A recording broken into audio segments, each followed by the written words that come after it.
ජපමාලය. ඉතින් අද මම ඔයාලා එක්ක බෙදා ගන්න යන්නේ සුද්ධෝ ජපමාලයේ තිබෙනා වූ බලය ගැන.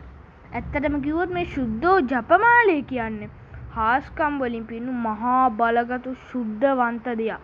ඉතින් මේ ජපමාලය ඔප්පු කරනකොට ඔයාගේ තියෙන සියලුම ප්‍රශ්න, සියලුම බාධක කම්කටොළු දේවමාතාවන් වහන්සේ, දෙවියන් වහන්සේ ඉදිරියේ කමාව අයදිනවා ඔයාගේ පාපවලට. ඉතින් දේවමාතාවන් වහන්සේ සුද්ධෝ ජපමාලය ඔප්පු කරන්නන්ට පොරොන්දු දීලා තියෙනවා. ඉතින් අපි ඊගාව වීඩියෝ එකෙන් ඒ පොරොන්දු ගැන කතා කරමු. එතකන් ඔයාලා ආසාවෙන් බලාගෙන ඉන්න. ජේසු පිහිටයි. ඊ වගේම සුද්ධෝ ජපමාලය උච්චාරණය කරනකොට සාතන්ගේ ඔළුවට කුළු ගෙඩි පහරක් ගහනවා වගේ සාතන්ට රිදෙනවා.